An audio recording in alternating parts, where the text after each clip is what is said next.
Invité de la Newsroom, mesdames et messieurs, nous avons sur ce plateau, comme annoncé, pasteur Wilfried Zawi. Je crois qu'il est déjà avec nous sur ce plateau. Pasteur, bienvenue. Merci. Alors, c'est vous qui allez nous faire découvrir ce que vous êtes réellement, parce que les téléspectateurs voudront bien connaître qui est le pasteur Wilfried Zawi. Pasteur Wilfried Zawi est d'origine ivoirienne. Il est pasteur d'une assemblée dénommée Genèse, Génération élue du Saint-Esprit, basée en Abidjan et aussi à Paris. Et par la grâce de Dieu, l'église La Vision est née en 2006, en juin 2006. Donc nous sommes après des 17 années à travailler sur cette vision. Et aujourd'hui, nous travaillons dans le but de faire de Nations des disciples.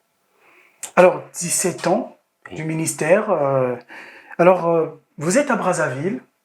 Et c'est pour quel objectif?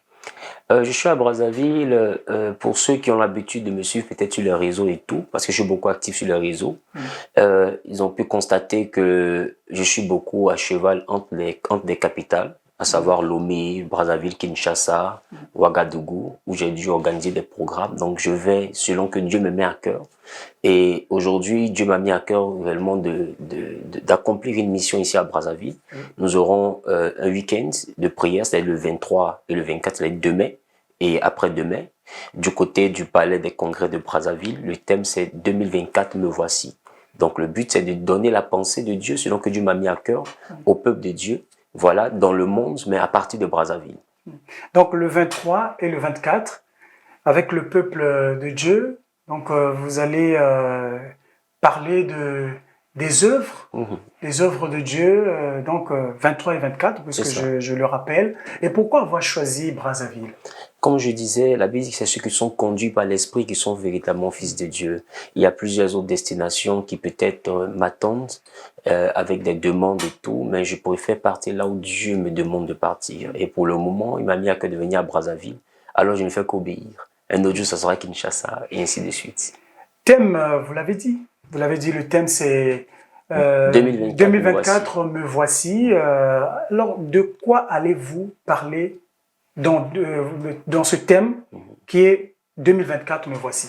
Qu'est-ce qui va se dire? Il y aura 3 sous-thèmes, des sous-thèmes qui sont développés en matinée du 23 et en matinée du 24, et aussi en après-midi 23 et en après-midi 24. Le 23 matin, déjà de 8h à midi, au palais des congrès de Brazzaville, nous aurons le sous-thème qui est intitulé « Comment avoir de l'impact dans le ministère ?» Et quand on parle du ministère, automatiquement, d'aucuns se disent « Non, ça concerne les hommes de Dieu. » Ça ne concerne pas que les hommes de Dieu, car la Bible a dit dans le livre de Romains, chapitre 8, le verset 30, que ceux que Dieu a prédestinés, il les a appelés.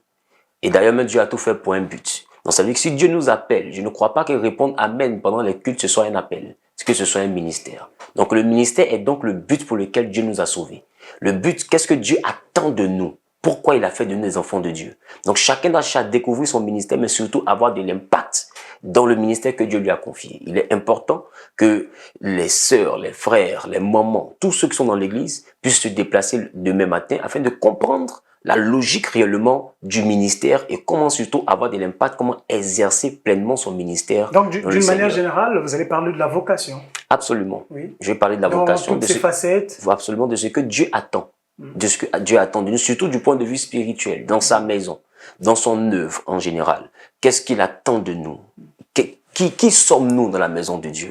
Est-ce que nous sommes des chantres? Est-ce que nous sommes des pasteurs? Si nous ne sommes pas cela, qui sommes-nous? Qu'est-ce que Dieu attend de nous en vérité? Il y avait des Dorcas dans la Bible, il y avait des Tabitha, il y avait plusieurs personnes qui ont joué un rôle très déterminant dans la maison de Dieu. Donc chacun doit découvrir son appel et surtout impacter positivement dans son appel. Et le deuxième sous-thème? Le deuxième sous-thème, ce sera de 14h à 18h, demain samedi 23. Il sera parlé de réussir dans les affaires en étant chrétien. Et quand je parle de réussir dans les affaires en étant chrétien, la Bible dit en Ecclésiaste chapitre 9, le verset 10, il dit tout ce que tu trouves à faire, fais-le avec ta force. Donc Dieu il nous exhorte à travailler. Il ne nous exhorte pas à la paresse. Un chrétien ne doit pas être seulement qu'un prieur. Vous allez promouvoir l'entrepreneuriat. Parce que pour moi, 2024, c'est l'année de l'entreprise. D'ailleurs, il a dit en Josué, il dit que si de la loi ne s'éloigne pas de ta bouche, médite le jour et nuit afin d'agir fidèlement selon ce qui est écrit. C'est alors que tu auras du succès, c'est alors que tu réussiras dans toutes tes entreprises. Donc, c'est-à-dire que la Bible est le livre des entrepreneurs. On ne peut pas lire la Bible et puis ne rien entreprendre. Abraham était berger, Isaac était agriculteur, Jacob était berger. Vous allez comprendre que chacun avait quelque chose qu'il faisait. Même Saul de Tarse faisait de tentes.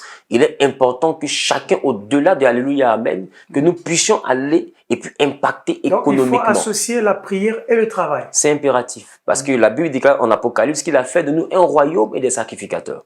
Or, sacrificateur, ça parle de ce que nous faisons pour Dieu. Mais un royaume, ça parle de ce que nous faisons aussi pour la société. Nous devons régner en société. Nous devons régner dans le domaine de l'immobilier, dans le domaine des BTP. Nous devons régner dans le domaine des ingénieurs. Nous devons avoir des ingénieurs, des députés, nous devons avoir des ministres, même des présidents, pourquoi pas. Donc c'est pour dire que le chrétien doit voir grand. On ne doit pas voir seulement que le ciel. Avant d'aller au ciel, on passe sur la terre. Et nous devons marquer notre passage sur la terre. Telle est la vision du samedi après-midi. Et le troisième sous-thème? Le troisième sous-thème, c'est vaincre les esprits et les lois de famille. Et ça va se passer le dimanche 24 de 8h à 12h à la grande salle du palais des congrès de Brazzaville. Nous constatons qu'il y a des familles où malheureusement des personnes ont du mal à travailler, d'autres ont du mal à se marier, d'autres ont du mal à prospérer, ou bien d'autres tournent en rond, ou bien de la mort prématurée, il y a des maladies dites héréditaires. D'autres, leur famille, leurs parents leur laissent des maisons, des terrains, mais comment on peut te laisser tension, on peut te laisser diabète? Vous comprenez qu'il y a des problèmes, des fois, qui sont familiaux, dont nous cherchons souvent des solutions, mais je crois que Jésus est la solution à tout type de problème. Et pourquoi on va choisir ce moment, à l'orée juste de la fête de Noël? Noël n'est pas la cible, c'est plutôt 2024 qui est la cible. Et pour préparer un champion, on ne prépare pas un champion durant le match. C'est juste avant le match. Donc, c'est pour dire que nous sommes dans les phases préparatoires de notre année 2024. Et c'est maintenant que 2024 doit s'écrire. Et c'est pour la troisième fois que, par rapport aux informations que j'ai pu recueillir, c'est pour la troisième fois que vous venez à Brazzaville. Absolument. Alors, est-ce que vous avez l'intention d'installer votre ministère ici à Brazzaville? Installer le ministère ici, je ne sais pas le dire pour le moment. Oui. Ce que je sais, c'est que je suis venu pour accomplir une mission. Et la mission, c'est de pouvoir faire de la nation des disciples, ouvrir, pourquoi pas, je l'avais promis aux Brazzavillois, ouvrir une école de formation pour le ministère, pour ceux qui veulent émerger dans les affaires, partager mon expérience. Ça, c'est vos projets socio-économiques? Absolument. Et c'est une école totalement gratuite. D'accord? Donc, c'est prévu pour 2024. Et comment ça va être financé tout ça? Si ça sera gratuit. Comme j'ai toujours financé mes activités personnelles, majoritairement, c'est moi-même, c'est du bénévolat, c'est moi-même qui préfinance, voilà, qui finance tout ce que je fais. Vous avez certainement des partenaires qui vous accompagnent dans ces projets? Pas vraiment. Pas vraiment. Donc, Dieu veille. Dieu veille, il prend soin de son serviteur. Et puis moi, par derrière, moi aussi, je fais l'œuvre de Dieu. C'est grâce aux offrandes que vous financez ces projets? Pas forcément. Vous avez des activités? Je suis ingénieur aussi à la base. Oui. Je suis ingénieur à la base. Donc, c'est pas seulement des offrandes. Il y a aussi ce que je peux faire moi-même. D'accord. Alors maintenant, puisqu'on a déjà quand même fait un écho sur les festivités, sinon la fête de Noël. Alors, quel sens donnez-vous à la journée du 25 décembre où on célèbre la nativité de Jésus-Christ? Bon, je pense que en tant que chrétien, dans un premier temps, nous allons devoir chercher les origines de la fête de Noël, qui est à l'origine une fête des Lumières. Ben, si ceux qui célébraient les Lumières s'accordent pour dire que la fête des Lumières, c'est en même temps la naissance du Seigneur Jésus, c'est vrai que du point de vue de l'étymologie, ça ne parle pas de la naissance de Jésus, mais la Bible dit aussi dans le livre des Jean que Jésus est la lumière du monde. Et moi, je me dis que si ceux-là qui sont censés être des profanes décident de lever Jésus au rang de leur divinité, il faut que nous puissions célébrer. Nous puissions célébrer, pas forcément dans la mentalité de Noël, mais dans la mentalité de Jésus élevé. C'est un peu comme on dit 1er janvier, c'est le nouvel an, mais c'est pas la date de naissance du Seigneur Jésus. Mais on en tient compte, par exemple, dans notre calendrier civil, en disant qu'aujourd'hui, on sera en 2024, mais c'est 2024 ans après la naissance de Jésus. Donc, comme s'il était né en janvier, ça veut dire qu'ils ont accepté de manière conventionnelle que Jésus soit le repère historique. Donc, il faudrait qu'on aille au-delà des doctrines et accepter ce que les gens sont en train d'accepter sans vouloir le dire forcément. Ils acceptent que Jésus est le repère du temps, c'est qu'il est alpha, il est oméga. Alors, louons Dieu avec eux. Alors, ceux qui nous suivent voudront bien avoir s'il y a un message particulier par rapport à votre programme du 23 et le 24, où vous allez parler de 2024, me voici. C'est ça. Un message particulier.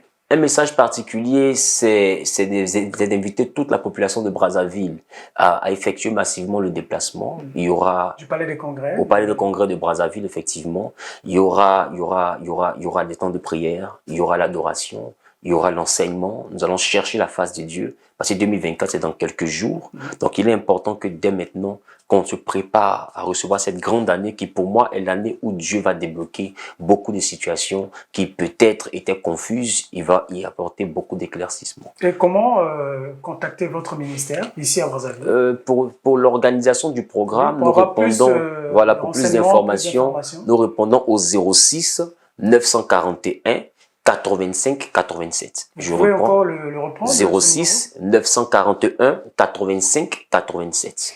Merci, pasteur Wilfried Zawi. Nous avons omis l'après-midi du dimanche. Allez-y. L'après-midi du dimanche, on a. Je vous accorde de dire. On a l'apothéose. La journée du dimanche. Pour l'après-midi du dimanche, de 15h à 19h30, et on va parler de 2024. Me voici. Ça sera un moment de prière intense, un moment de déclaration prophétique, de louange pour célébrer ce beau week-end que nous avons vécu. Jusqu'à tard dans la nuit. Jusqu'à 19h30. Jusqu'à 19h30. Pour que chacun puisse rentrer paisiblement, sans trop s'inquiéter. Et ce passage entre 2023 et 2024. Absolument, absolument. Merci. Donc, je vous remercie, pasteur Wilfried Zawi. C'était notre invité. Il est passé justement pour parler de son programme. Donc, le 23 et le 24, vous êtes attendus au Palais des Congrès pour l'adoration, les prières, et on vous parlera également de l'entrepreneuriat. Merci d'avoir suivi cet entretien. Portez-vous bien. Au revoir.